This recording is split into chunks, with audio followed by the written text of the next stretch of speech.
उमरान मलिक को बीसीसीआई भूला नहीं है। ऐसे में सवाल यह है कि क्या उमरान मलिक के लिए टीम इंडिया के दरवाजे एक बार फिर से खुल सकते हैं। वैसे ये कमाल की बात है कि एक खिलाड़ी जो 2 साल पहले आकर लीग क्रिकेट से इंटरनेशनल क्रिकेट में अपना जलवा बिखेर देता है, जिसकी तुलना एक जमाने में दुनिया के सबसे तेज गेंदबाज शोएब अख्तर से होने लगती है, जो इंडिया के लिए आईपीएल में सबसे तेज गेंद डालता है, जो इंटरनेशनली इंडिया के लिए सबसे ज्यादा तेज गति से गेंद फेंकने वाला गेंदबाज बनता है, वो गेंदबाज गायब हो जाता है। ऐसा गायब होता है कि ना उसे इंटरनेशनल टीम में जगह मिलती है, ना उसे उसकी आईपीएल टीम में जगह मिलती है, ना उसे इंडिया ए के लिए खेलने को मिलता है, और ना जिस स्टेट से वो आता है उस स्टेट की टीम में उसकी जगह बनती है। उमरान मलिक की कहानी उनके राइज और उनके डाउनफॉल को लेकर अजीबो गरीब कहानी है। इस कहानी में सारे मसाले हैं, एक उम्मीद है, एक निराशा है, और अब उमरान मलिक जब एक बार बीसीसीआई की फास्ट बॉलिंग कॉन्ट्रैक्ट लिस्ट में आते हैं तो लोगों के मन में सवाल आता है कि क्या वाकई में उमरान को बीसीसीआई नहीं भूला, क्योंकि लोग भूलने लगे थे उमरान मलिक को। उमरान को तो आईपीएल टीम में जगह नहीं मिल रही थी, कहां गायब हो गए थे। लोगों ने कहना शुरू कर दिया कि यार बहती हवा सा था वो। फिर उन पे मीम आने लगे कि खाली तेज फेंकता है। लेकिन अब उमरान को वापस देखना सुखद है, उम्मीद है कि, और ये उम्मीद इसलिए है क्योंकि उमरान मलिक का बीसीसीआई के फास्ट बॉलिंग कॉन्ट्रैक्ट लिस्ट में, दरअसल बीसीसीआई ने सेंट्रल कॉन्ट्रैक्ट की लिस्ट बनाई है और उसके साथ साथ एक और लिस्ट बनाई है जो फास्ट बॉलर्स को लेकर है, और उसमें कई सारे गेंदबाजों का नाम है। उसमें बिहार के आकाशदीप का नाम है, जिन्होंने अभी हाल फिलहाल में टेस्ट क्रिकेट में आते ही डेब्यू मैच में जबरदस्त गेंदबाजी की थी। वो जो 3 विकेट निकाले थे फर्स्ट सेशन में, कमाल की गेंदबाजी थी, कमाल की उनकी तारीफ चल रही थी और बेमिसाल थे। विजय कुमार की चर्चाएं चल रही हैं, जो आरसीबी के लिए बेहतरीन गेंदबाजी कर चुके हैं और काफी ज्यादा उनकी बातें हो रही थी। इस लिस्ट में यश दयाल का नाम है, जिन्होंने 5 छक्के खाए थे रिंकू सिंह से, उनका नाम है। विद्युत का नाम है। लेकिन इन सब के बीच में उमरान मलिक के नाम पर जब लोगों की निगाहें जाती हैं तो लोग ठहर जाते हैं। ठहर इसलिए जाते हैं क्योंकि ये वही इमरान मलिक हैं जो केन विलियमसन की कप्तानी में तो बवाल काट रहे थे, लेकिन उसके बाद गुमनाम हो गए। ये वही उमरान मलिक है जिनको लेकर आकाश चोपड़ा ने एक जमाने में कहा कि यार दूध से मक्खी की तरह फेंक दिया गेंद को निकालकर, जैसे दूध से आप मक्खी निकालकर फेंक देते हो, वैसे ही उमरान मलिक को फेंक दिया गया। कहीं उनको किसी भी जगह हिस्सा नहीं रखा गया और उनको लेकर लोग हैरान थे।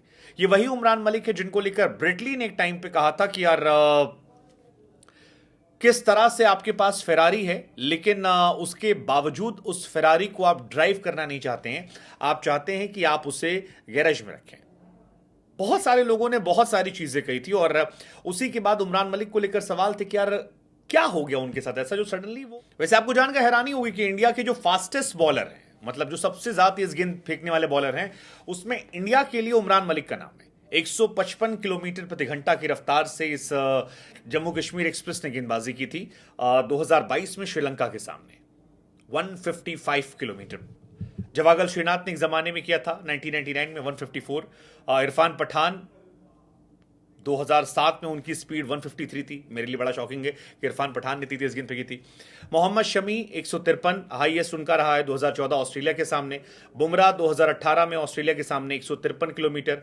उमेश यादव 152 किलोमीटर प्रति घंटा, और वरुण एरॉन का नाम था जिन्होंने हाल फिलहाल में रिटायरमेंट लिया है, वो भी इस लिस्ट में थे। लेकिन उमरान को फिर वही कहानी कि यार शोएब अख्तर से कंपैरिजन इंडिया के लिए फास्टेस्ट बॉल डालना, डेल स्टेन का कहना कि यार इस खिलाड़ी में टैलेंट कूट कूट कर भरा है, और उसके बाद उनकी फ्रेंचाइज में मुझे याद है लास्ट ईयर माकरन ने कहा था कि उन्हें नहीं पता कि वो क्यों नहीं खेल रहे। वो उन्हें खिलाना चाहते थे लेकिन मैनेजमेंट इशू था। हालांकि उमरान की परफॉर्मेंस जो है वो भी लगातार गिर रही थी। लास्ट के 2 मैचेस जो उन्हें खेलने को मिले थे 2022 में, वहां पर परफॉर्म नहीं कर पा रहे थे। उन्होंने इंडिया के लिए अब तक 8 वनडे खेले हैं और 8 टी20 मैच खेले हैं। वनडे में उनके नाम 13 विकेट हैं, टी20 में उनके नाम 8 मैचेस में 11 विकेट है। लेकिन उसके बाद वो गायब थे। आईपीएल में 24 मैच खेले हैं, 29 विकेट निकाले हैं उन्होंने। हालांकि उमरान को लेकर एक्सपर्ट्स का कहना था कि यार उमरान की गेंद में स्पीड तो है लेकिन लाइन लेंथ नहीं है, वो स्विंग नहीं कर पाते हैं और इस वजह से उनको इश्यू होते हैं। जैसे हारिस रऊफ की पिटाई होती है, ऐसे इनकी पिटाई हो रही थी, और पावर प्ले के बाद वाले ओवर्स में उनकी गेंदबाजी होती है तो वो पिट जाते हैं क्योंकि स्विंग उनके पास है नहीं, और स्विंग पर वो डेवलप कर नहीं रहे, और हर मैच में 10 रन प्रति ओवर से ज्यादा वो दे रहे थे, इसी वजह से गायब हुए थे। आई रिमेंबर रवि शास्त्री ने भी एक टाइम पे कहा था कि सिर्फ स्पीड से काम नहीं चलेगा, आपको थोड़ा लाइन लेंथ पर काम करना पड़ेगा।